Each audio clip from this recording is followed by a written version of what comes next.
జై శ్రీరామ్. ముందుగా ఈ వీడియో చూడాలి అన్న సంకల్పంతో ఈ వీడియో ఓపెన్ చేసినందుకు గాను నేను మీ అందరికీ ప్రత్యేకంగా నమస్కరిస్తూ ఉన్నాను. ఈ వీడియోలో అయోధ్య రామాలయానికి సంబంధించి 108 అత్యంత కీలకమైన అంశాలను పొందుపరిచి ఆ సమాచారాన్ని మీ ముందుకు తీసుకొని వచ్చాను. వీడియో నచ్చితే వెంటనే ఒక లైక్ కొట్టండి. మీరు ఒక లైక్ కొట్టడం వల్ల మీ ఆస్తి ఏమీ తరిగిపోదు, కరిగిపోదు, మీ దగ్గరున్న డబ్బులేమీ వచ్చి నా జేబులో పడవు. ఒక్క లైక్ కొట్టండి వీడియోకు, అది మాత్రమే నేను కోరుకునేది. మీ అభిప్రాయాలు చక్కగా కామెంట్ సెక్షన్లో రాసి మాతో పంచుకోండి. ఛానల్ నచ్చింది అనుకోండి, వెంటనే సబ్స్క్రైబ్ అవ్వండి, బెల్ బటన్ నొక్కండి. ఇలాంటి ఆసక్తికరమైన విషయాలు వీడియోలు చాలా రాబోతూ ఉన్నాయి. మరి సరాసరి వీడియో లోపలికి వెళ్ళిపోదామా? అయోధ్య గర్భాలయంలో ప్రతిష్ఠించబోయే బాలరాముడి ఎత్తు 51 అంగుళాలు ఉంటుంది. 5 ఏళ్ల బాలుడి రూపంలో అయోధ్య రాములల్లా విల్లంబులు ధరించి కమలంపై కూర్చొని మనకు దర్శనమిస్తారు అన్నది సమాచారం. జనవరి 22న మనకు ఈ అంశంపై ఒక స్పష్టత వస్తుంది. భూమి పూజ, శంకుస్థాపన ఈ కార్యక్రమాలు ప్రధానమంత్రి నరేంద్ర మోదీ గారి చేతుల మీదుగా జరిగాయి. భయంకరమైన కరోనా మహమ్మారి విలయతాండవం చేస్తున్న సమయంలో తేదీ 5 ఆగస్టు 2020 వేద పండితులు 3 రోజుల పాటు వైదిక కార్యక్రమాలు చేశారు. గర్భాలయ ప్రాంతంలో నరేంద్ర మోదీ గారు 40 కిలోల వెండి ఇటుకను అక్కడ శాస్త్రోక్తంగా స్థాపించడంతో అయోధ్య భూమి పూజ జరిగింది. అయోధ్య ప్రధాన ఆలయ విస్తీర్ణం 2.77 ఎకరాలు. భక్తులకు అయోధ్య రామయ్య దర్శనం ఇచ్చే దూరం 35 అడుగులు. అంటే మనం ఆలయానికి వెళితే 35 అడుగుల దూరం నుంచి అయోధ్య రామయ్యను మనం దర్శనం చేసుకుంటాం. రామ్ మందిర్ నిర్మాణానికి ఎన్నెన్నో ప్రత్యేకతలున్నాయి. దీర్ఘచతురస్రాకారంలో ఈ ఆలయం ఉంటుంది. నిజానికి దీర్ఘచతురస్రాకారంలో ఉండే అమెరికా ఎక్కువగా మన దక్షిణ భారతదేశ ఆలయాలలో కనిపిస్తుంది. అంటే ఔటర్ డిజైన్ మనం టాప్ యాంగిల్లో గనక చూస్తే ఒక దక్షిణ భారతదేశ ఆలయాన్ని చూస్తున్నామా అన్న ఫీలింగ్ వస్తుంది. కానీ ఆలయం యొక్క ఆర్కిటెక్చర్ మాత్రం ఉత్తర భారతదేశపు శైలిని పోలి ఉంటుంది. అది కూడా స్పెసిఫిక్గా చెప్పాలి అంటే ఘూర్జర చాళుక్యుల స్టైల్స్ ఉంటాయండి ఆ శైలి.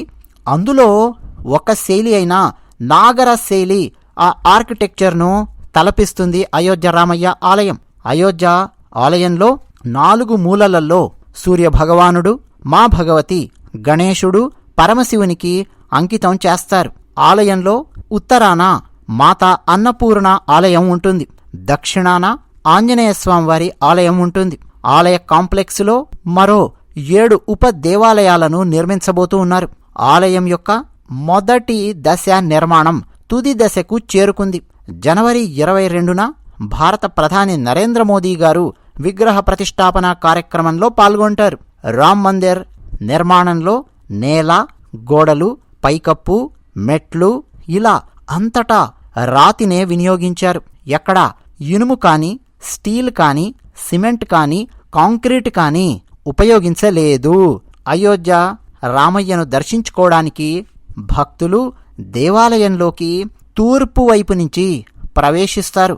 ఆలయం బయటకు దక్షిణం వైపు నుంచి ఎగ్జిట్ తీసుకొని బయటికొచ్చేస్తారు. శ్రీ రామజన్మభూమి ఆలయం కోసం మొత్తం 3 విగ్రహాలను 3 శిల్పులు తయారు చేశారు. వాటిలో ఒక శిల్పాన్ని ఓటింగ్ ప్రక్రియ ద్వారా డిసెంబర్ 29, 2023న శుక్రవారం ఎంపిక చేశారు. గర్భాలయంలో ప్రతిష్ఠించిన విగ్రహం ఎప్పటికీ అక్కడే స్థిరంగా ఉంటుంది. మిగతా 2 శిల్పాలను ఆలయంలో వేరే చోట ప్రతిష్ఠించబోతూ ఉన్నారు.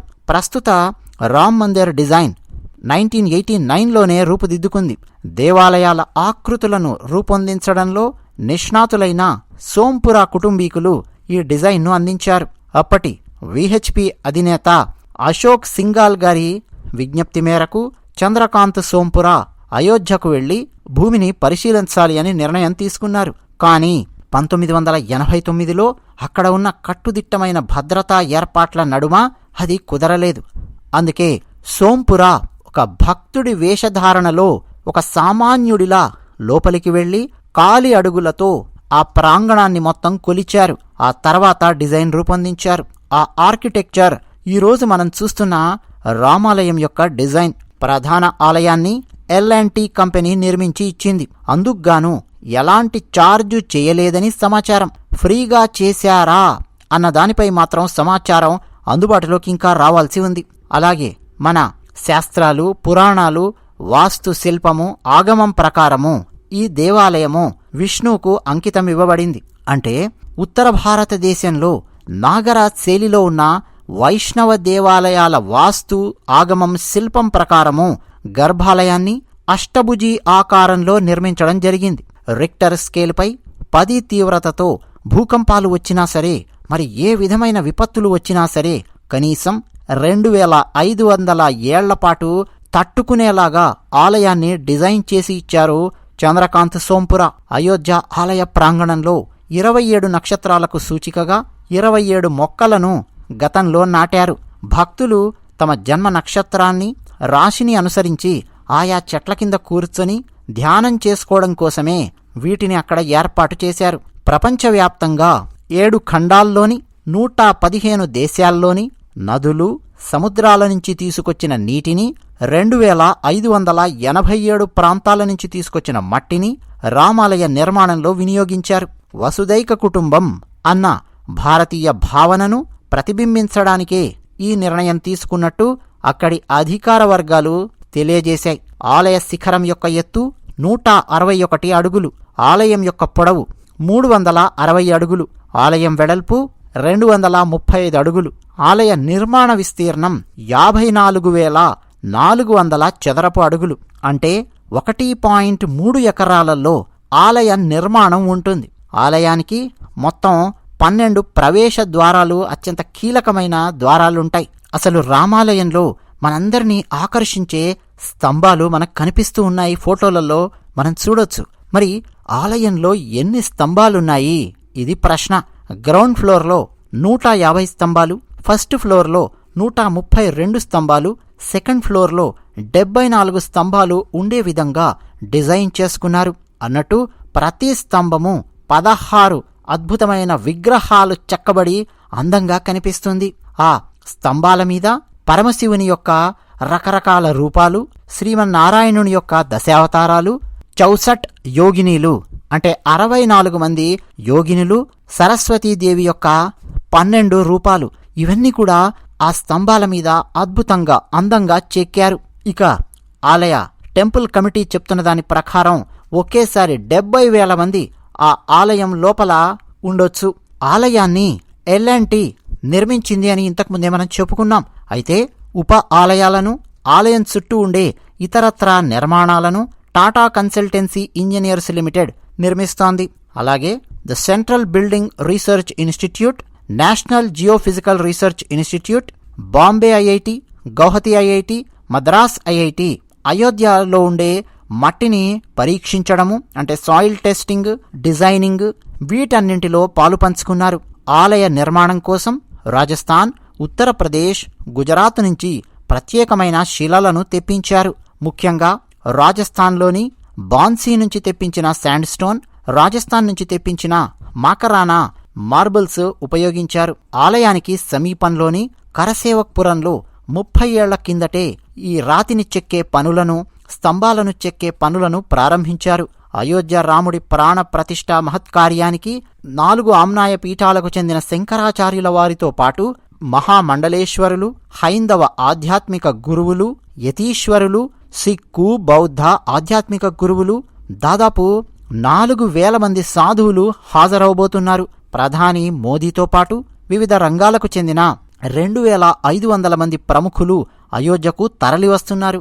అయోధ్యలో ఒక చిన్న టైలర్ దుకాణం బాబులాల్ టైలర్స్, ఈ దుకాణాన్ని నడుపుతున్న సోదరులు భగవత్ ప్రసాద్ పహాడి, శంకర్లాల్ శ్రీవాస్తవ అయోధ్య రామునికి లావణ్య వస్త్రాలను తయారు చేస్తున్నారు. 3 దశాబ్దాల క్రితం శ్రీరామజన్మభూమి పూజారి లాల్ దాస్ శ్రీరామునికి వస్త్రాలు కుట్టే పనిని భగవత్ ప్రసాద్ తండ్రి బాబులాల్కు అప్పగించారు. అప్పటినుంచే ఈ కుటుంబమే స్వామివారికి వస్త్రాలు సమకూరుస్తోంది. ఇక మీదట కూడా గర్భాలయంలోని రాముల వారికి కావాల్సిన వస్త్రాలను బాబులాల్ టైలర్సే కొడతారు. అయోధ్య రామ్ మందిర్ ప్రధాన ఆలయం తలుపులతో పాటు ఇతర తలుపులను నిర్మించే కాంట్రాక్టును తెలంగాణలోని సికింద్రాబాద్ న్యూ బోయిన్పల్లిలోని అనురాధ టింబర్ డిపో నిర్వాహకులు దక్కించుకున్నారు. రామ్ మందిర్ తలుపుల కోసం బల్లార్షా టేకును ఉపయోగిస్తున్నామని అనురాధ టింబర్ డిపో యజమాని చదలవాడ శరత్ బాబు గారు వెల్లడించారు. ఆలయ ప్రాంగణానికి అవసరమైన 118కి పైగా తలుపులను తామే తయారు చేస్తున్నామని చెప్పారు. ఇలా అయోధ్య రామాలయం తలుపులన్నీ అంటే 118కి పైగా తలుపులను తయారు చేసే అవకాశం తెలంగాణలోని సికింద్రాబాదుకు దక్కింది. ఆలయం కోసం నిధులు సేకరించడానికి 2021లో నిధి సమర్పణ్ అభియాన్ అనే కార్యక్రమాన్ని భారతీయ జనతా పార్టీ యొక్క మాతృ సంస్థ అయిన ఆర్ఎస్ఎస్ చేపట్టింది. అలాగే ఈ విరాళాల సేకరణలో దాదాపు 1,50,000 మంది విశ్వ హిందూ పరిషత్ కార్యకర్తలు పార్టిసిపేట్ చేశారు. అంటే ప్రజల నుంచి విరాళాలు సేకరించే కార్యక్రమంలో అన్నమాట. 1 జనవరి 2021న మాజీ రాష్ట్రపతి రామ్నాథ్ కోవింద్ గారు అయోధ్యకు మొట్టమొదటి డొనేషన్ తన 1 నెల జీతం 5 లక్షల రూపాయలను అందించారు. ఆ తర్వాత ఇతర ప్రముఖులు, సంస్థలు, ప్రజలు విరాళాలను ఇచ్చారు. అయోధ్యలో రామమందిరం నిర్మించడానికి ఇప్పటి వరకు 900 కోట్ల రూపాయలు ఖర్చయింది. 9 అక్టోబర్ 2023 లెక్కలు తీస్తే ఇంకా 3,000 కోట్ల రూపాయలు ఆ విరాళాలలో మిగిలి ఉంది. శ్రీరామజన్మభూమి తీర్థక్షేత్ర ట్రస్ట్ ఈ విషయాన్ని ప్రకటించడమే కాకుండా ఒక ప్రత్యేకమైన ట్రస్టును ఏర్పాటు చేసి అయోధ్య ఆ దేవాలయం మెయింటెనెన్స్ కోసము ఈ డబ్బులు భవిష్యత్తులో ఖర్చు పెట్టబోతూ ఉన్నారు. అలాగే ఇప్పటి వరకు ఆ 900 కోట్ల రూపాయలతో అయోధ్య రామ్ మందిర్ని నిర్మించారు అన్నాం. 3,000 కోట్ల రూపాయలు ఇంకా మిగిలి ఉన్నాయి అన్నాం. ఇవన్నీ కూడా భారతదేశంలో వచ్చిన విరాళాలే, అంటే రూపాయలలో వసూలైన విరాళాలే, ఫారెన్ కరెన్సీ లేదు. శ్రీ రామజన్మభూమి తీర్థక్షేత్ర ట్రస్ట్ ఇప్పుడు ఫారెన్ కరెన్సీ ఫండ్స్ వచ్చే విధంగా ఫారిన్ కంట్రిబ్యూషన్ రెగ్యులేషన్ యాక్ట్ FCRAకు అప్లై చేసుకుంది. అంటే రిజిస్ట్రేషన్ కోసం అండి ఒక అప్లికేషన్ పెట్టుకోవాల్సి ఉంటుంది. అది అప్రూవ్ అయితే అప్పుడు ఫారిన్ కరెన్సీ రూపంలో కూడా విదేశాల నుంచి రామ్ మందిర్ కోసం విరాళాల రూపంలో ప్రవాహం మొదలవుతుంది. 2021 రిపబ్లిక్ డే పరేడ్ ఢిల్లీ రాజ్పథ్లో ఉత్తరప్రదేశ్ ప్రభుత్వము రామ్ మందిర్ రెప్లికాను అంటే ఒక ట్యాబులోను తయారు చేసి ప్రదర్శించారు. రీడెవలప్మెంట్ ఆఫ్ అయోధ్య అన్న పేరు మీద ఒక మాస్టర్ ప్లాన్ 2031లో భాగంగా రాబోయే 10 సంవత్సరాలలో అయోధ్యను తీర్చిదిద్దడానికి 85,000 కోట్ల రూపాయలను ప్రభుత్వం కేటాయించింది. ఈ ప్లాన్లో చాలా ఉన్నాయి. కొన్ని మనం చెప్పుకోవాలంటే 1,200 ఎకరాలలో 2,200 కోట్ల రూపాయలతో నిర్మిస్తున్న కొత్త టౌన్షిప్స్ రాబోతూ ఉన్నాయి. భక్తులకు ఏ రకమైన అసౌకర్యం కలగకుండా చూసుకునే విధంగా భవిష్యత్తులో అయోధ్య డెవలప్మెంట్ను దృష్టిలో పెట్టుకుని ఇలాంటివన్నీ కూడా నిర్మించబోతూ ఉన్నారు. అలాగే ఏదో ఒక టూరిస్ట్ ప్లేస్ అన్నట్టు కాకుండా ఆధ్యాత్మిక కేంద్రంగా, కల్చరల్ హెరిటేజ్ సెంటర్గా రాముని కార్యక్రమాల కోసం, కళల కోసము డబ్బు వెచ్చించబోతూ ఉన్నారు. ప్రపంచ యాత్రికులను ఆకర్షించేందుకు అంటే ఆధ్యాత్మికత కోసము, కల్చరల్ హెరిటేజ్ కోసము ఆకర్షించేందుకు సర్వాంగ సుందరంగా తీర్చిదిద్దడం కూడా రీడెవలప్మెంట్ ఆఫ్ అయోధ్య మాస్టర్ ప్లాన్లో భాగంగా ఉంది. ఆలయం లోపలికి మనం వెళ్లాలంటే 32 మెట్లు ఎక్కాల్సి ఉంటుంది అన్నట్టు ఈ విషయం చెప్పగానే మీలో మోకాళ్ల నొప్పులున్నవాళ్లు, పెద్దవాళ్లు డీలా పడకండి. దివ్యాంగులు మీరేమీ కంగారు పడకండి. మీ అందరి కోసం ప్రత్యేకంగా లిఫ్టులు ఏర్పాటు చేస్తున్నారు. వీల్ చైర్స్ కోసం ర్యాంప్ మార్గాలు ఏర్పాటు చేస్తున్నారు.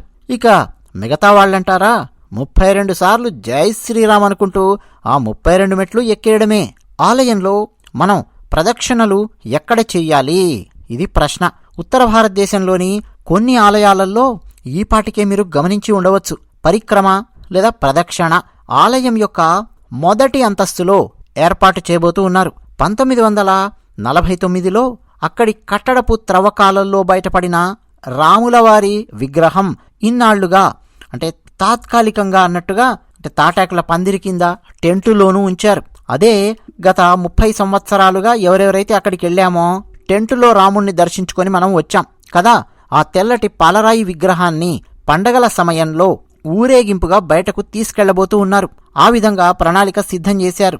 అలా భక్తులకు దర్శనమివ్వబోతూ ఉన్నారు ఆ రాములవారు.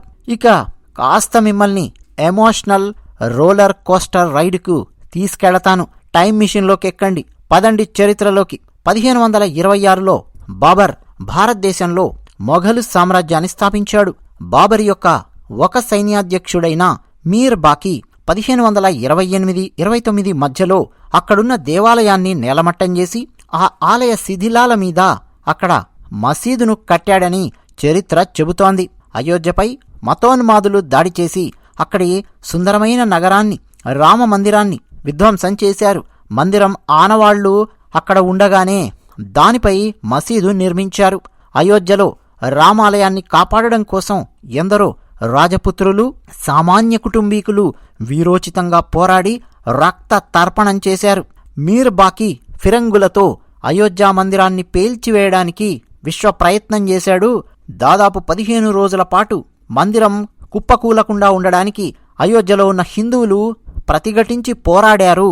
సుమారు 17,400 మంది హిందువులు ఆ దురాగతంలో ఎదురు తిరిగి మరణించారు. ఈ వివాదం 550 సంవత్సరాల నుంచి హిందువులను ఎంతో బాధిస్తూ వస్తోంది. 1528 నుంచి 1949 వరకు రామ జన్మభూమి స్వాధీనం చేసుకోవడం కోసం 760 యుద్ధాలు జరిగినట్టుగా చరిత్ర చెబుతోంది. 1925లో విజయదశమి రోజున శ్రీమాన్ కేశవ్ బలీరామ్ హెడ్గేవర్ రాష్ట్రీయ స్వయం సేవక్ సంఘ్ అంటే RSSను స్థాపించారు. సాధువులు, సంతుపురుషులు, విశ్వ హిందూ పరిషత్, భారతీయ జనతా పార్టీ, శివసేన ఇంకా ఇతర సంస్థలు నిర్మాణాత్మకమైన పాత్రను పోషిస్తూ అయోధ్య ఉద్యమంలో ముందుకు కదలివచ్చాయి. 1947లో భారతదేశానికి స్వాతంత్రం వచ్చాక వల్లభాయ్ పటేల్ గారి సౌజన్యంతో సోమనాథ్ మందిర్ను మనం తిరిగి నిర్మించుకోగలిగాం. ఇక భారత కేంద్ర ప్రభుత్వం అయోధ్య విషయంలో నోరు మెదపకపోవడంతో అయోధ్య వైపు దృష్టి మరలింది. 1950లో వల్లభాయ్ పటేల్ గారు మరణించాక ఇక భారతదేశంలో ఉన్న వ్యవహారం చూస్తుంటే రామజన్మభూమి మనకు అంత సులభంగా దక్కదు అన్న విషయం జనాలకు క్రమక్రమంగా అర్థమవడం మొదలయ్యింది. 1950లో గోపాల్ సింగ్ విశారద్ అలహాబాద్ హైకోర్టులో మొట్టమొదటగా కేసు వేశారు. అక్కడ వివాదాస్పదమైన కట్టడముంది, ఆ ప్రాంతం హిందువులకు చెందింది, మేమక్కడ పూజలు జరుపుకుంటాము, అనుమతి ఇవ్వండి అని కోర్టులో కేసు వేశారు. ఆ కేసు పడిన మరికొన్ని నెలల్లోనే పరమహంస్ దాస్ అని అయోధ్యకు చెందిన వ్యక్తి మరో కేసు కూడా వేశారు గాని మళ్లీ విత్డ్రా చేసుకున్నారు. 1959లో నిర్మోహి అఖాడా అంటే హైందవ సంస్థ 3వ టైటిల్ సూట్ కోర్టులో వేసి ఆ ప్రాంతం మాది, మమ్మల్ని ఆ ప్రాంతానికి కస్టోడియన్గా నియమించండి అని కేసు వేసింది. ఇక 4వ సూట్ ఉత్తరప్రదేశ్ సున్నీ సెంట్రల్ వక్ఫ్ బోర్డ్ ఆ సైట్ మాది అని కేసు వేయడం మొదలుపెట్టారు. 1983లో ఉత్తరప్రదేశ్లోని ముజఫర్పూర్లో ఒక హిందూ సమ్మేళనం జరిగింది. అక్కడ రామజన్మభూమిలో ఆలయం యొక్క కట్టడం గురించి చర్చ జరిగింది. రామజన్మభూమి ముక్తి యజ్ఞ సమితిని ఏర్పాటు చేసి మహంత్ అవైద్యనాథ్ గారిని అధ్యక్షులుగాను, దావు దయాళ్ ఖన్నా గారిని ప్రధాన కార్యదర్శిగాను పెట్టి కార్యాచరణ ప్రారంభించారు. 8 ఏప్రిల్ 1984 ఢిల్లీ విజ్ఞాన భవన్లో సాధువులు, సంతుపురుషులు సమావేశమై అయోధ్య మందిరం తాళాలు తెరిపించాలి అని సంకల్పించుకున్నారు. 1986 ఫిబ్రవరి 1 ఫైజాబాద్ జిల్లా న్యాయమూర్తి కెఎం పాండే తాళాలు తెరిచారు. 1989లో జరిగిన ప్రయాగ కుంభమేళాలో శ్రీమాన్ దేవరహ బాబా గారి సమక్షంలో ప్రతి గ్రామంలో శిలాపూజ చెయ్యాలి అని నిర్ణయం తీసుకున్నారు. 2,75,000 రామశిలలకు దేశవ్యాప్తంగా పూజలు జరిగాయి. 1989 నవంబర్ 9 కామేశ్వర చౌపాల్ గారి చేతుల మీదుగా రామజన్మభూమికి శంకుస్థాపన జరిగింది. 1990 మే 24న హరిద్వార్లో విరాట్ హిందూ సమ్మేళనం జరిగింది. కరసేవ చేయాలి అని హరిద్వార్లో నిర్ణయం తీసుకున్నారు. 1990 అక్టోబర్ 18 దీపావళి నాడు రామజ్యోతి దేశమంతటా వెలిగించారు. రాముని పేరు మీద, అయోధ్య రాముని పేరు మీద జ్యోతి వెలిగించారు. 1990 అక్టోబర్ 30 నుంచి కరసేవకులు రంగంలోకి దిగారు. ముల్లా ములాయం సింగ్ యాదవ్ ప్రభుత్వము కరసేవకులను కాల్చి చంపిన పాపం మూటగట్టుకుంది. బీజేపీ అగ్రనేత ఎల్కే అద్వానీ నిర్వహించిన రథయాత్ర, మురళీ మనోహర్ జోషి గారి ఉపన్యాసాలు ఉద్యమంలో ఒక పట్టుదలను తీసుకొచ్చాయి. ప్రస్తుత భారత ప్రధానమంత్రి నరేంద్ర మోదీ గారు ఒక ఆర్ఎస్ఎస్ కార్యకర్త. అయోధ్య ఉద్యమంలో పిడికిలి బిగించి దమ్ముతో రొమ్ము చూపి అంకితభావంతో రామయ్య కోసం ముందుకు దూకిన కార్యకర్త. 1991 అయోధ్యలో జరిగిన సమ్మేళనంలో ఆ కార్యక్రమాలలో ఒక ఆర్ఎస్ఎస్ కార్యకర్తగా అక్కడి కరసేవలో ఉత్సాహం నింపడమే కాకుండా అక్కడి కార్యక్రమాలలో అయోధ్య ఉద్యమంలో తాను చేయి కలిపి ముందుకు సాగిన ఒక కార్యకర్త ప్రధానమంత్రి నరేంద్ర మోదీ గారు ఆనాడు. అంతేకాదు ఎల్కే అద్వానీ గారి రథయాత్రకు మెయిన్ కోఆర్డినేటర్గా ఉండి ఆ రథయాత్ర విజయవంతమయ్యేలా చూసుకున్నారు ప్రధానమంత్రి నరేంద్ర మోదీ గారు. ఆనాడు అలాంటి పాత్ర పోషించారు. 1990 అక్టోబర్ 30 గురించి మనం మాట్లాడాలి అనుకుంటే ఆనాడు ఆ మసీదు గుమ్మటాలెక్కి కాషాయ ధ్వజం ఎగురవేశారు కొందరు కరసేవకులు. అయోధ్య లోపలికి పిట్టను కూడా రానివ్వను అని ముల్లా ములాయం సింగ్ యాదవ్ తేల్చి చెప్పాడు. అయినా సరే పోలీసుల పద్మవ్యూహాన్ని ఛేదించుకొని దేశవ్యాప్తంగా అయోధ్య వైపు వచ్చిన కొందరు కరసేవకులు అయోధ్య లోపలికి వెళ్లి జై శ్రీరామ్ నినాదాలు చేశారు. నవంబర్ 2న ధ్వజం ఎగురవేసిన కొఠారీ సోదరులను ప్రభుత్వం కాల్చి చంపింది. అలాగే ఎందరో కరసేవకులను ఆనాటి ఉత్తరప్రదేశ్ ప్రభుత్వం కాల్చి చంపింది. వారి అస్థికలతో కలశయాత్ర 1991 జనవరి 14వ తేదీన జరిగింది. ఆ మేళాలో 25 లక్షల మందితో భారీ ర్యాలీ జరిగింది. తర్వాత ఉత్తరప్రదేశ్కు రామభక్తుడు బీజేపీ పార్టీకి చెందిన కళ్యాణ్ సింగ్ ముఖ్యమంత్రి అయ్యారు. 1992 సెప్టెంబర్ 26న శ్రీరామ పాదుకా పూజ జరిగింది. 1992 అక్టోబర్ 30 ఢిల్లీలో సాధువులు సంతుపురుషులు సమావేశమై 5వ ధర్మ సంసద్లో 2వ కరసేవ చేయబోతూ ఉన్నామని తేల్చి చెప్పారు. ఉత్తరప్రదేశ్ హైకోర్టు రామ జన్మభూమి కోర్టు కేసు యొక్క తీర్పును వాయిదా వేసింది. ఆ తర్వాత లక్షలాది మంది కరసేవకులు 1992 డిసెంబర్ 6న అయోధ్యకు చేరుకున్నారు. కోర్టు తీర్పు వాయిదా వేయడం వీరందరికీ వేదన కలిగించింది. 1992 డిసెంబర్ 6వ తేదీన కరసేవకులు అక్కడున్న మసీదును కూల్చేశారు. ఆ తర్వాత వివాదం కోర్టులలో మరింతగా నలగడం మొదలయ్యింది. ఇక రామజన్మభూమిలో రామ్ మందిర్ నిర్మించి తీరతామని బీజేపీ తన పార్టీ ఎలక్షన్ మేనిఫెస్టోలో చేర్చింది. రామ జన్మభూమిని ఒక నినాదంగా ఉద్యమ స్ఫూర్తిగా ముందుకు తీసుకెళ్లడంలో భారతదేశంలోని ఎన్నో హైందవ ధార్మిక సంస్థలు, సాధువులు, సంతుపురుషులు, విద్యార్థి సంఘాలు, హిందూ మహిళా సంఘాలు, పత్రికా విలేఖరులు, రచయితలు, వ్యాసకర్తలు, సోషల్ మీడియా యోధులు ఆక్సిజన్ ఇస్తూ అంకితభావంతో పనిచేస్తూ వచ్చారు. వారందరి ప్రార్థనలు ఫలించాయి. 92 వయస్సులో కూడా కోర్టులో నిలబడి వాదించిన తమిళనాడుకు చెందిన లాయర్ పరాశరన్ లాంటి మహాయోధులు, న్యాయ కోవిదులు తమ వాదనా పటిమతో నిజాలను జడ్జిల ముందు చెప్పారు. అంతేకాదు చారిత్రక ఆధారాలను సంపాదించడంలో ఆర్కియలాజికల్ సర్వే ఆఫ్ ఇండియా అధికారులు నిజాలను కోర్టు ముందు తీసుకొచ్చి పెట్టారు. వారందరూ చూపించిన శ్రద్ధతో 9 నవంబర్ 2019న సుప్రీంకోర్టు తీర్పు వెలువరించింది. అయోధ్య రామయ్య మనకు దక్కడం వెనక ఎంతటి అనన్య సామాన్యమైన పోరాటము, స్ఫూర్తి దాగి ఉన్నాయో చూశారు గదా. కేంద్రంలో ఉన్న బీజేపీ సర్కార్ ప్రధానమంత్రి నరేంద్ర మోదీ గారి నిర్ణయంలో ఉండే ప్రచండ వేగం వల్ల 2020 ఆగస్టులో భూమి పూజ చేస్తే 2024 జనవరి 22వ తేదీకి భక్తులు ఆలయాన్ని దర్శించుకునే విధంగా మనకు అందుబాటులోకి వచ్చేస్తాంది. ఇప్పటి వరకు వీడియో సగం మాత్రమే పూర్తయింది ఫ్రెండ్స్. చాలా విషయాలు తెలుస్తున్నాయి కదూ. పూర్తిగా చూడండి, మధ్యలో వదిలేకండి వీడియో.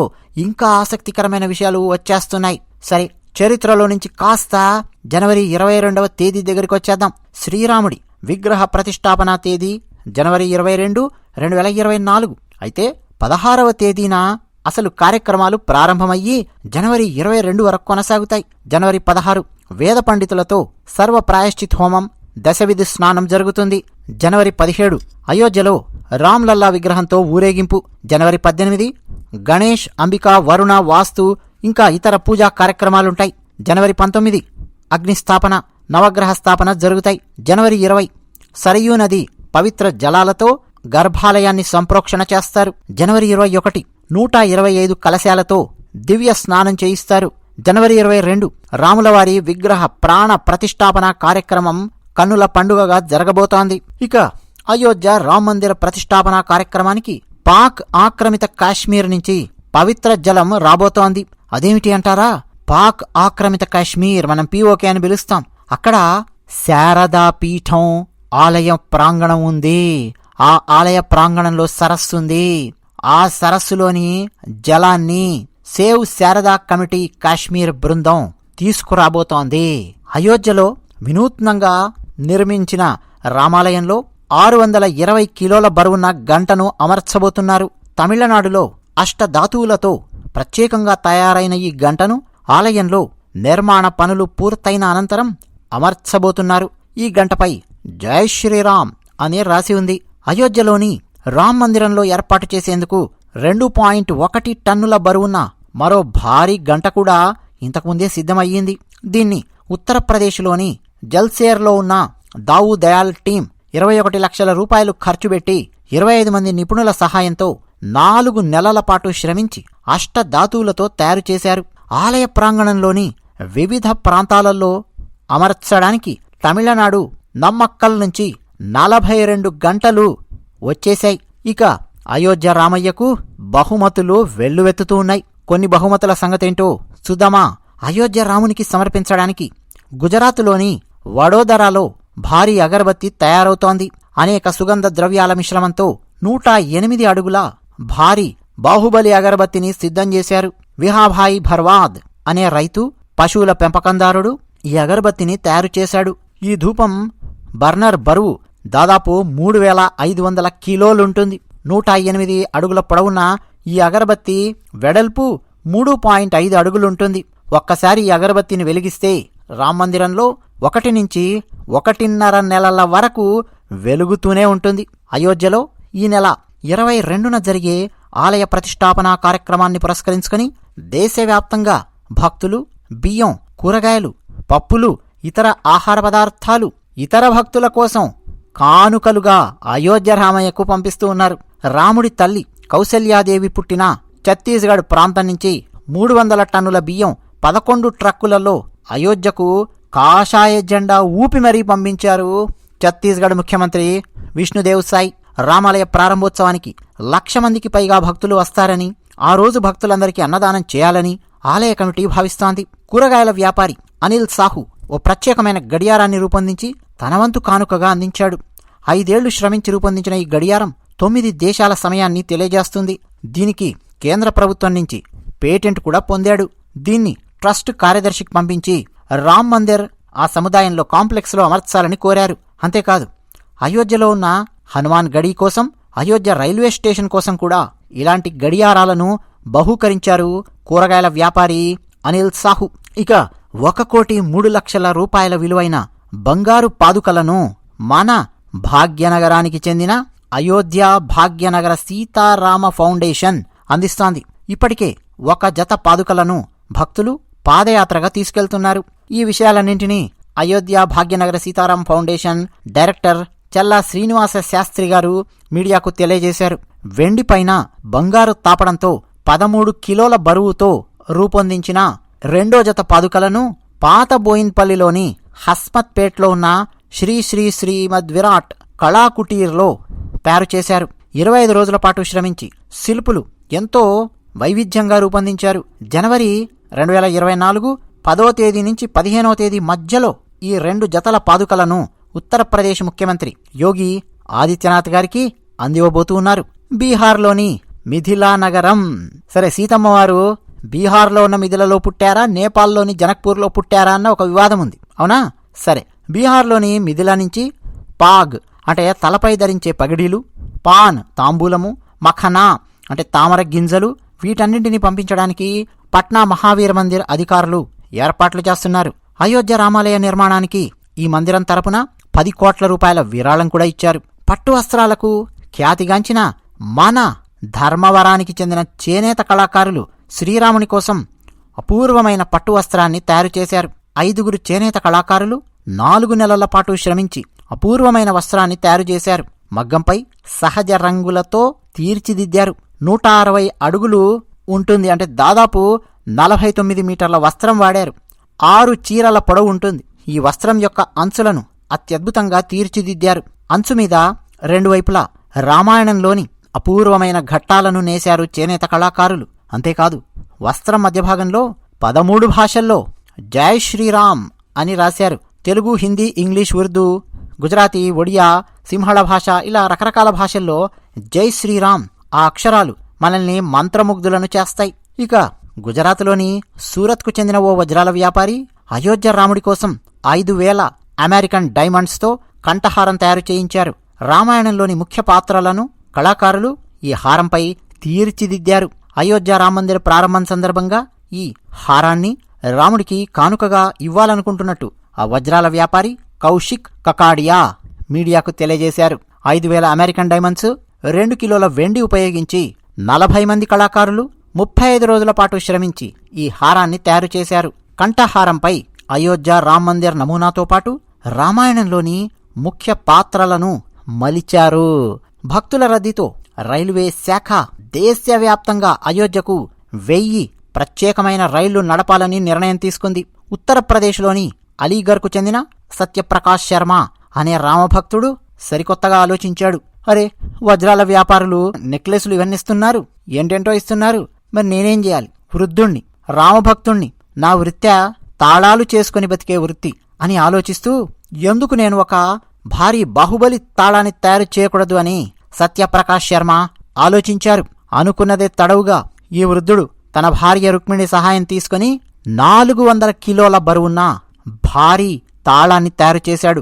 10 అడుగుల ఎత్తు, 4.5 అడుగుల వెడల్పు, 9.5 అడుగుల మందంతో తాళాన్ని తయారు చేశారు. ఈ తాళాన్ని తెరవడానికి తాళం చెవిని కూడా చేశారు. 4 అడుగులుంటుంది ఆ తాళం చెవి. 4 దశలుగా అయోధ్య రామయ్య వేడుకలను విభజించి జరిపించబోతూ ఉన్నారు.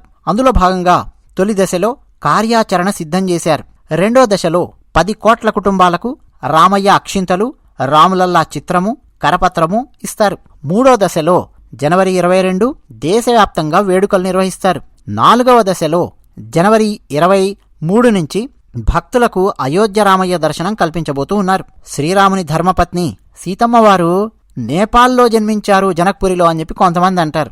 సరే, బీహార్ వాళ్ళు, నేపాల్ వాళ్ళు తనుకొనివ్వండి, కానీ ఇద్దరు అయోధ్య రామయ్యకు కానుకలు పంపిస్తున్నారండోయ్. నేపాల్ జనక్పురి నుంచి అయోధ్యకు భారీ సారె వస్తోంది. నేపాల్లోని జనక్పూర్ పట్టణం నుంచి 500 మంది జనవరి 6వ తేదీన అయోధ్యకు చేరుకుంటారు. వీళ్లు తమతో పాటు 1,100 బుట్టలు తీసుకొస్తారు. శ్రీరామునికి పెళ్లి కానుకలను తీసుకొస్తున్నారు. ఆ బుట్టల్లో బంగారం ఆభరణాలు, వెండి ఆభరణాలు, వస్తువులు, ఇక డ్రై ఫ్రూట్స్, లడ్డూలు, రకరకాల స్వీట్లు, కొత్త కొత్త బిందెలు, వంట పాత్రలు, దుస్తులు, సుగంధ ద్రవ్యాలు, అలంకరణ వస్తువులు, బియ్యం, పప్పులు, ఇట్లా రకరకాల ఆహార ధాన్యాలు 1,100 బుట్టలలో తీసుకొస్తున్నారు. ఏది ఏమైనా సీతమ్మవారు బీహార్ ప్రాంతంలోని మిథిలలో పుట్టారో, నేపాల్లోని జనక్పూర్లో పుట్టారో గాని మన రామయ్య వారు మాత్రం లాభపడుతున్నారండోయ్. పర్వాలేదు, రానివ్వండి కానుకలు, వచ్చేది మన రామునికేగా. అయోధ్యలోని 2023 సంవత్సరం దీపావళి సందర్భంగా సరయూ నది ఒడ్డున 22 లక్షలకు పైగా ప్రమిదలు వెలిగించి ఒకే చోట పెద్ద సంఖ్యలో అన్ని దీపాలు వెలిగించినందుకు గాను అయోధ్య సరికొత్త గిన్నిస్ వరల్డ్ రికార్డు నెలకొల్పింది. ఆ రికార్డు ప్రతిని అదే రోజున గిన్నిస్ బుక్ వారు ఉత్తరప్రదేశ్ ముఖ్యమంత్రి యోగి ఆదిత్యనాథ్ గారికి అందించారు. జనవరి 22 మధ్యాహ్నం అభిజిత్ లగ్నంలో 12 గంటల 29 నిమిషాల 8 సెకండ్ల నుంచి 12 గంటల 30 నిమిషాల 32 సెకండ్ల మధ్యలో శుభముహూర్తం ఉందని పండితులు నిర్ణయించారు. అంటే ఈ సమయంలో ప్రాణ ప్రతిష్టాపన నిర్వహించబోతున్నట్టుగా మనకు అర్థమవుతోంది. మరికొన్ని చోట్ల 12:20కి నిర్వహిస్తారు అంటున్నారు. చూద్దాం మరి దీని సంగతి ఏంటో. ఆ తర్వాత గర్భాలయం దగ్గర శ్రీరామ పట్టాభిషేకం కూడా జరుపుతారు. ఆ తర్వాత 48 రోజుల పాటు మండల పూజలు జరగబోతూ ఉన్నాయి. మరో చారిత్రాత్మకమైన అంశం మాట్లాడుకుందామా? 165 ఏళ్ల క్రితం ఒక నిహంగ్ సిక్కు పెద్ద అత్యంత సాహసోపేతమైన చర్యకు పూనుకున్నారు. సంవత్సరం 1858 బాబ్రీ మసీదు ఔద్ రాజ్యంలో ఉండేది. అప్పట్లో ఔద్ అంటే ఏం లేదండి, అయోధ్య ఆ పరిసర ప్రాంతాలకు అవధి, ఔద్ రాజ్యము, అవధి రాజ్యం పిలుస్తూ ఉండేవాళ్లు. అక్కడ మాట్లాడుకునే భాష కూడా అవధ్ భాష, మనకు తెలిసిందే. ఆ సమయంలో అంటే 1858లో నిహంగ్ ఖల్సా సిక్కు వర్గానికి చెందిన బాబా ఫకీర్ సింగ్ ఖల్సా ఒకరోజు బాబ్రీ మసీదులోకి వెళ్లి ఏకంగా హవన్ నిర్వహించారు. అంటే హిందూ మతపరమైనటువంటి కార్యక్రమాన్ని నిర్వహించారు. శ్రీరామచంద్ర భగవానికి జై అని పెద్ద పెట్టున నినాదాలు చేశారు. ఆ మసీదు, బాబ్రీ మసీదు గోడలపై జై శ్రీరామ్ అంటూ రాశారు. తాను లోపల పూజ నిర్వహిస్తున్నంతసేపు మసీదులోకి ఎవరూ రాకుండా బయట 25 మంది నిహంగ్ సిక్కులు కాపలా కాశారు. ఈ క్రమంలో మసీదు లోపల శ్రీరాముడి విగ్రహం కోసం ఒక వేదిక కూడా ఏర్పాటు చేశారు. అయితే 1858 డిసెంబర్ 1న ఆ ఔద్ ప్రాంత తానేదార్ అంటే పోలీస్ అధికారి ఒక నివేదిక తయారు చేశారు. బాబా ఫకీర్ సింగ్ ఖల్సా మసీదు దగ్గరికొచ్చారు, ఆయనకు సమన్లు తీసుకెళ్లి ఇచ్చాను అని చెప్పారు. ఆ సమన్లు అందుకున్న బాబా ఫకీర్ సింగ్ ఖల్సా సమాధానమిస్తూ, పోరా పో, భూమి మీదున్న ప్రతి ప్రాంతం ఆ నిరాకారుడైన పరమాత్మదే, పోరా అని సమాధానమిచ్చారు. అయితే కొంతకాలం పాటు బాబ్రీ మసీదు పరిసర ప్రాంతాల్లో ఘర్షణాత్మకమైన వాతావరణం కొనసాగింది. ఆ తర్వాత నిహంగ్ సిక్కులను అంతిమంగా అక్కడి నుంచి పంపించి వేయడంతో ఆ వివాదానికి అక్కడితో ముగింపు పడింది. కాలక్రమంలో ఔద్ రాజ్యం కనుమరుగైపోయింది, బ్రిటిషు రాజ్యము పోయింది. కానీ ఆనాడు ఆ నిహంగ్ సిక్కు చేసిన సాహసోపేతమైన చర్యకు సాక్ష్యంగా పోలీసు రిపోర్ట్లో ఇప్పటికీ చరిత్ర పుటల్లో అది నిలిచిపోతోంది. అంతకుముందు అంటే దాదాపు 3 శతాబ్దాలకు ముందు 1510 నుంచి 11 ఆ మధ్యలో సిక్కు గురువు గురునానక్ దేవ్ ఆ ప్రాంతాన్ని సందర్శించారు అన్న విషయాన్ని కూడా సుప్రీంకోర్టు తన తీర్పులో ప్రస్తావించింది. ఫలితంగా ఆ స్థలానికి హిందువులకు ఉన్న సుదీర్ఘమైన సంబంధం తేటతెల్లమయ్యింది. చైనా సాహస యాత్రికుడు హ్యుయన్సాంగ్ 636 సంవత్సరంలో భారతదేశ యాత్ర చేసినప్పుడు అయోధ్య నగరాన్ని సందర్శించాడు. ఆయన రాసినటువంటి రచనలలో అయోధ్య అన్న పేరు సుస్పష్టంగా రాశాడు. అయోధ్యకు రాబోయే రోజుల్లో భక్తుల తాకిడి విపరీతంగా పెరుగుతుంది. తట్టుకునే విధంగా ప్రచండ వేగంగా కేవలం 20 నెలల్లో 1450 కోట్ల రూపాయలతో ఎయిర్పోర్టు నిర్మించారు. 6500 చదరపు మీటర్ల విస్తీర్ణంలో టెర్మినల్ భవనాన్ని నిర్మించారు. 600 మంది ప్రయాణికులకు అనువుగా ఏర్పాట్లు చేశారు. విమానాశ్రయానికి మహర్షి వాల్మీకి ఇంటర్నేషనల్ ఎయిర్పోర్ట్ అయోధ్యధామ్ అని పేరు పెట్టారు. మోడీ గారు ఈ విమానాశ్రయాన్ని ప్రారంభించారు. ఏటా 10 లక్షల మంది ప్రయాణికులకు సేవ చేసే విధంగా సిద్ధం చేశారు. ఈ విమానాశ్రయము ఫేజ్ 2లో భాగంగా ఏటా 60 లక్షల మంది ప్రయాణికులకు సేవ చేసే విధంగా సిద్ధం చేయబోతూ ఉన్నారు.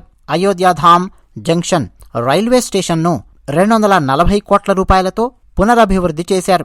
ఇందులో food plaza, waiting hall, toilets, తాగునీటి స్టేషన్స్, ఎస్కలేటర్స్, లిఫ్టులు, స్టాఫ్ రూములు, దుకాణాల్లాంటి ఎన్నో సౌకర్యాలతో ఆధునికంగా 3 అంతస్తుల భవనం ఉంటుంది. వెయిటింగ్ హాల్, గదులు, పాదచారుల వంతెన ఈ స్టేషన్లో స్పెషల్గా ఉంటాయి. శిశు సంరక్షణ గది, ప్రథమ చికిత్స ఈ గదులు కూడా ప్రత్యేకంగా ఏర్పాటు చేశారు. ఒకటే రోజు అయోధ్య దారిలో 8 రైళ్లు మోదీ గారు ప్రారంభించి రికార్డు సృష్టించారు. ప్రధాని మోదీ అయోధ్య రైల్వే స్టేషన్ను ప్రారంభించిన అనంతరం 2 అమృత్ భారత్ రైళ్లను ప్రారంభించారు. 6 వందే భారత్ రైళ్లను ప్రారంభించారు. దీని వెనక ఎంత తపన, ఎంత ప్లానింగ్ ఉందో ఆలోచించండి. ఇనుము, సిమెంట్ వినియోగించకుండా నిర్మించిన హిందూ దేవాలయాలలో ప్రపంచంలో 3వ అతిపెద్ద హిందూ దేవాలయంగా ఈ రామ్ మందిరం రికార్డు సృష్టించబోతోంది. ప్రస్తుతం అంకోర్ వాట్లోని దేవాలయం కంబోడియాలో ఉంది. ప్రపంచంలో అతిపెద్ద హిందూ దేవాలయంగా రికార్డు పుటల్లో ఉంది. అయితే అక్కడ పూజాధికాలేమీ నిర్వహించడం లేదు. పూజాధికాలు అందుకుంటున్నటువంటి హిందూ దేవాలయంలో మొట్టమొదటి స్థానంలోను, అలాగే అంకోర్ వాట్ తర్వాతి స్థానంలో చూస్తే తమిళనాడు తిరుచిరాపల్లి దగ్గర శ్రీరంగంలో ఉన్న రంగనాథస్వామివారి దేవాలయం ఉంటుంది. ఇప్పుడు అయోధ్య రామ్ మందిర్ ప్రపంచంలో ఇనుము, సిమెంటు ఉపయోగించకుండా నిర్మించిన హిందూ ఆలయాలలో 3వ అతిపెద్ద హిందూ దేవాలయంగా చరిత్ర సృష్టిస్తోంది. కోణార్క్ సూర్య దేవాలయాన్ని ఒక ఇన్స్పిరేషన్గా తీసుకుని అయోధ్య రామ్ మందిర్ గర్భాలయంలో ఉండే రామ్ లల్లా మీద శ్రీరామనవమి మధ్యాహ్నం పూట సూర్యకిరణాలు పడే విధంగా డిజైన్ చేసినట్టు మనకు ఇప్పటికే వార్తలున్నాయి. అయితే వాటిలో నిజానిజాలు ఎన్నున్నాయి అన్నది తెలుసుకోవాలంటే రాబోయే శ్రీరామనవమి వరకు మనం ఆగాల్సిందే. అయితే ఇంకా కొంత సమాచారం దీనికి సంబంధించి అందాలి. రాముడి కానుకలలో పాట్నా మహావీర్ ట్రస్ట్ నుంచి 2 కోట్ల రూపాయలతో పాటు 5 లక్షల విలువైన బంగారు ధనస్సు, బంగారు బాణం కూడా లిస్టులో చేర్చుకోండి. అవి కూడా రామయ్యకు అందాయి. దేశంలోని 45 ప్రాంతాల నుంచి అయోధ్యకు చేరుకున్న విశ్వ హిందూ పరిషత్తులోని 90 మంది, రాష్ట్రీయ స్వయం సేవక్ సంఘ్లోని సభ్యులకు పూజిత్ అక్షత్ కార్యక్రమాన్ని చేపట్టి ఒక్కొక్కరికి 5 కిలోల అక్షతలు పంపిణీ చేశారు. విహెచ్పి ఆర్ఎస్ఎస్ సభ్యులు ఆ అక్షతలను తీసుకుని బయలుదేరారు. జనవరి 22వ తేదీలోపు ముడుపుల వేడుకకు ముందు దేశవ్యాప్తంగా ఈ అక్షతలను పంపిణీ చేస్తారు అని ట్రస్ట్ తెలిపింది. రాములవారి ఆశీస్సులు అందరికీ అందాలి అని ఈ కార్యక్రమాన్ని చేపట్టినట్టుగా తెలియజేశారు. రామ జన్మభూమి ప్రాణ ప్రతిష్టకు ఈ అక్షింతలే ఆహ్వాన పత్రికలు అని ట్రస్ట్ తెలియజేసింది. ఈ అక్షింతల పంపిణీ జనవరి 1 నుంచి జనవరి 15వ తేదీల మధ్యలో కాశ్మీర్ నుంచి కన్యాకుమారి వరకు ప్రతి హిందూ ఇంటికి అక్షింతలు అందుతాయని తెలియజేశారు. రామ ప్రాణ ప్రతిష్ఠ చరిత్ర సృష్టిస్తుంది అంటున్నారు. అక్షింతలతో పాటు రామ్ మందిర్ ఫోటో, రామ్ మందిర్ కట్టడానికి సంబంధించిన కరపత్రాన్ని కూడా జతచేసి ఇస్తున్నారు. దేశవ్యాప్తంగా దాదాపు 5 లక్షల దేవాలయాల సమీపంలోని ప్రజలకు వీటిని అందజేస్తారు. ప్రజలు ఆయా దేవాలయాల దగ్గరికెళ్లి ఈ అక్షింతలను స్వీకరించాల్సి ఉంటుంది. స్వామివారికి నగదు రూపంలో, వెండి బంగారు ఆభరణాల రూపంలోనూ, వెండి బంగారం రూపంలోనూ భక్తులు కానుకలు సమర్పించుకుంటూ ఉన్నారు. నగదు కూడా విపరీతంగా రాబోతోంది. ఈ తాకిడి జనవరి 22 తర్వాత విపరీతంగా పెరుగుతుంది. అందుకే వీటి లెక్కింపు కోసం అత్యంత అధునాతనమైన కెమెరాలు, సీసీటీవీ సర్వేలెన్సులు పెట్టి స్కానర్స్ను అమర్చి ప్రత్యేకంగా బ్యాంకు సిబ్బందిని నియమించారు. ఇప్పుడు అయోధ్యలో సరయూ నదికి ఉన్న ఘాట్లు రాబోయే రోజుల్లో భక్తుల తాకిడికి సరిపోవు. అందుకని కొత్త కొత్త ఘాట్లను నిర్మిస్తున్నారు. మందిర్ వహీ బనాయేంగే అంటే రామ్ మందిర్ అక్కడే కట్టి తీరతాము అని హిందీలో ఒక నినాదాన్ని తయారు చేసుకున్నారు. 1985 నుంచి ఈ నినాదం ప్రతిధ్వనించింది. మందిర్ వహీ బనాయేంగే అన్న నినాదం, ఆ ఉద్యమ స్ఫూర్తి ఈనాడు అది సాకారమయ్యింది. మోదీ గారు జనవరి 22 గురించి ఒక పిలుపునిచ్చారు. అయోధ్య రామ్ మందిరం ప్రాణ ప్రతిష్టాపన కార్యక్రమం జరిగే రోజు అంటే 22 జనవరి 2024. 550 ఏళ్ల తర్వాత మన రాముడు తిరిగి తన జన్మస్థానానికి వచ్చాడు కాబట్టి ఆ రోజును దీపావళిలా సంబరంగా జరుపుకోవాలి అని పిలుపునిచ్చారు. అంతేకాదు ప్రతి ఇంటి ముందు దీపాలు వెలిగించమని నరేంద్ర మోదీ గారు అలా దీపాలతో శ్రీరామునికి స్వాగతాన్ని పలకమని పిలుపునిచ్చారు. దేవాలయం కాంప్లెక్స్లో భక్తుల సహాయ కేంద్రము, health care centre, toilet black ఇవన్నీ ఉంటాయి. ఫెసిలిటీస్ చాలా అక్కడ పెడుతున్నారండి. 25,000 మంది ప్రజలు దర్శనం కంటే ముందు కాంప్లెక్స్లో ఉండే విధంగా అరేంజ్మెంట్స్ చేస్తూ ఉన్నారు. భక్తులు తెచ్చుకున్నటువంటివి అక్కడ డిపాజిట్ చేయడానికి వాళ్ళ బిలాంగింగ్స్ ఏమన్నా ఉంటే అంటే వాళ్ళ వస్తువులు దానికి కూడా అక్కడ ఏర్పాట్లు చేస్తున్నారు. 70 ఎకరాలలో అయోధ్య రామ్ మందిర్ కాంప్లెక్స్ మనకు కనిపిస్తూ ఉంటుంది. చుట్టుపక్కల మొత్తం చూస్తే 70% పచ్చదనం కనిపిస్తుంది. అక్కడున్న వృక్షాలు కూడా 100 ఏళ్ల చరిత్ర ఉన్నటువంటి వృక్షాలు మనకు కనిపిస్తాయి. ఆత్మనిర్భర్ భారత్ ఆ సూత్రంలో భాగంగా ఆ సూత్రానికి గౌరవాన్నిస్తూ కొత్త కొత్త సెల్ఫ్ సఫిషియంట్ సీవర్ ప్లాన్స్ ను, వాటర్ ట్రీట్మెంట్ ఫెసిలిటీస్ ను, ఫైర్ బ్రిగేడ్ పోస్ట్ ను ఏర్పాటు చేశారు. అయోధ్య నగరపు విద్యుత్ సరఫరాకు సంబంధం లేకుండా విడిగా ఒక డెడికేటెడ్ పవర్ లైన్ ను అయోధ్య రామ్ మందిర్ కోసం ఏర్పాటు చేశారు. అన్నట్టు మహర్షి వాల్మీకి, మహర్షి వశిష్ఠ, మహర్షి విశ్వామిత్ర, మహర్షి అగస్త్య, నిషాదరాజైన గుహుడు, మాతా శబరి, దేవి అహల్య ఇలాంటి వారి విగ్రహాలను తయారు చేయించి అయోధ్యలో పెడుతూ ఉన్నారు. అంతేకాదు జటాయువు విగ్రహాన్ని తయారు చేసి అయోధ్య దగ్గర ఉండే కూబర్తిలా దగ్గర ఏర్పాటు చేస్తూ ఉన్నారు. ఇక ఎండాకాలం భక్తుల పాదాలకు ఇబ్బంది కలగకుండా, కాళ్లు కాలకుండా ఉండే విధంగా అయోధ్య దేవాలయం చుట్టుపక్కల ప్రాంతాలలో అలాంటి ఫెసిలిటీస్ కూడా ఏర్పాటు చేసే ప్రణాళికలు వేసుకున్నారు. ఇక అయోధ్య మెయిన్ టెంపుల్ కాంప్లెక్స్ గర్భాలయంలో రామ్ లల్లా ఉంటారు. గ్రౌండ్ ఫ్లోర్ లో రామ్ లల్లా ఉంటారు, అంటే బాలరాముడు ఉంటారు. ఫస్ట్ ఫ్లోర్ లో రామ్ కా దర్బార్ ఏర్పాటు చేస్తున్నారు. ఆ ఫస్ట్ ఫ్లోర్ లో రామ్ కా దర్బార్ దగ్గర మాతా కౌశల్య, ఆంజనేయ స్వామి వారి విగ్రహాలు కూడా అక్కడ మనకు కనిపిస్తాయి. ఆ తర్వాత 2వ అంతస్తులో ఏం ఏర్పాటు చేయబోతున్నారు అన్నది ఇంకా ఫైనలైజ్ చేయాల్సినటువంటి అవసరం ఉంది.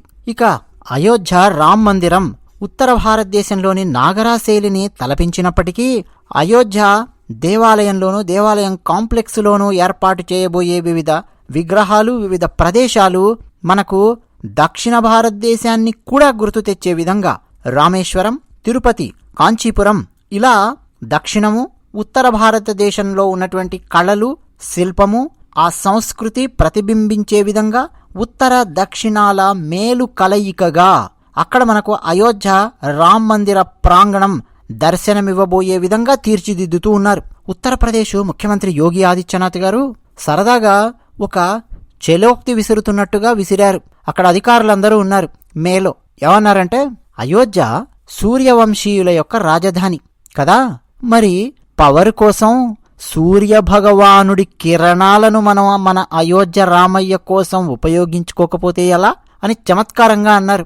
అక్కడికొచ్చిన అధికారులందరూ సరదాగా నవ్వారు. వెంటనే యోగి గారు చెప్పారు, నేను విసిరింది చెలోక్తి కాదు నాన్న, సోలార్ పవర్ మనం ఉపయోగించి తీరాలి. అయోధ్య అంటే సోలార్ పవర్ మనకు గుర్తు రావాలి. సూర్య భగవాను ఆ విధంగా మనం వినియోగంలోకి తీసుకొద్దాము అన్నారు. ఇంకేముంది, ఉత్తరప్రదేశ్ ముఖ్యమంత్రి ఆదేశిస్తే ఇక అక్కడ అధికారులు ఊరుకుంటారా? వెంటనే UPNEDA Uttar Pradesh new and renewable energy department ఈ విషయాన్ని పరిగణలోకి తీసుకొని ప్లాన్ సిద్ధం చేయడం మొదలెట్టింది. అన్నట్టు సరయూ నదిలో నడపడానికి కావాల్సిన బోట్స్కు కూడా సోలార్ పవర్ వాడే విధంగా ప్లాన్స్ సిద్ధం చేయబోతున్నారు. భవిష్యత్తులో మనం చూస్తాం. ఆల్రెడీ అయోధ్యలో సోలార్ స్మార్ట్ స్ట్రీట్ లైట్స్ను అమర్చే కార్యక్రమం మొదలు పెట్టారు. భవిష్యత్తులో సోలార్ పవర్ ద్వారా పబ్లిక్ మొబైల్ ఛార్జింగ్ పాయింట్స్ ఏర్పాటు చేయబోతూ ఉన్నారు. ఇంకా రకరకాలుగా అయోధ్య దేవాలయం కోసం, చుట్టుపక్కల ప్రాంతాల కోసం సోలార్ ఎనర్జీని ఉపయోగించుకోబోతూ ఉన్నారు. హిస్టరీ లోపలికెళ్తే అయోధ్య ఉత్తరప్రదేశ్ రాష్ట్రంలో సోలార్ సిటీగా మారబోయే మొట్టమొదటి సిటీగా చరిత్ర సృష్టించబోతూ ఉంది.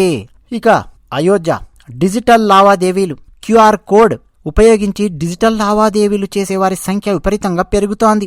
ఉదాహరణకు నది ఒడ్డున పూజా సామాగ్రిని అందించే దుకాణదారులు కూడా QR కోడ్ల ద్వారా చెల్లింపులు స్వీకరిస్తూ ఉన్నారు. విక్రేతలు, వినియోగదారులకు సౌలభ్యంగా ఉంటోంది. ఓ భక్తుడొచ్చి పూజా సామాగ్రి కోసం 100 రూపాయలు నోటిచ్చి మిగతా చిల్లర ఇవ్వమంటే దుకాణదారు, నా దగ్గర చిల్లర లేదు, మీ 100 మీరు తీసుకోండి, ఇదిగో QR కోడ్, ఆన్లైన్లో చెల్లించండి అన్నాడు. దాంతో భక్తుడు కావాల్సిన డబ్బు ఆన్లైన్లో డిజిటల్ విధానంలో చెల్లించి వెళ్లిపోయాడు. ఈ విషయం బాగా వైరల్ అయింది కొన్ని నెలల క్రితం. సాయంత్రం హారతి సమయంలో కూడా కనక్ భవన్ అయోధ్యలో ఉంటుందండి. అక్కడ కౌంటర్స్లో QR కోడ్స్ ద్వారా విరాళాలు స్వీకరిస్తూ ఉన్నారు. అంటే డిజిటల్ మయం కూడా అవబోతోంది. అయోధ్య రామాలయం ఎందరికో ఉపాధి అవకాశాలను కూడా సృష్టిస్తోంది. రాముని చిత్రపటాలు తయారు చేసేవాళ్లకు, పూజా సామాగ్రి అమ్మేవాళ్లకు, పువ్వులు తీసుకొచ్చేవాళ్లకు, ఇంకా ఎందరికో. జనవరి 22 కోసం ప్రత్యేకంగా మట్టి ప్రమిదలు తయారు చేస్తున్న వాళ్ల సంఖ్య పెరిగింది. మట్టి ప్రమిదల అమ్మకాలు విపరీతంగా పెరగబోతున్నాయి. దాదాపు మరో దీపావళి వచ్చినట్టేగా జనవరి 22 అంటే. ఇక అయోధ్యలో దుకాణదారులకు, పెయింటర్స్కు, వర్కర్స్కు, ఆటో వాలాలకు ఇలా మొదలుపెట్టి లక్షలాది మందికి ఉపాధి కూడా ఇవ్వబోతున్నాడు అయోధ్య రాముడు. జనవరి 22, 2024 నుంచి అయోధ్యలో ఆర్థిక చక్రపు వేగం పుంజుకుంటుంది. ఉత్తరప్రదేశ్లోని ప్రయాగ్ రాజ్కు చెందిన స్కై డైవర్ 22 ఏళ్ల వయస్సున్న అనామికా శర్మ బ్యాంకాక్లో రామ్ మందిర్ జెండాతో ఆకాశంలో స్కై డైవింగ్ చేసి చక్కర్లు కొట్టారు. బంగారు పూత పూసిన 8 అడుగుల సింహాసనంపై బాలరాముడు కొలువుదీరబోతున్నట్టుగా మనకు తెలుస్తోంది. జోధ్పూర్ నుంచి 108 రథాలలో దేశీ నెయ్యిని అయోధ్యకు తీసుకొని వచ్చారు.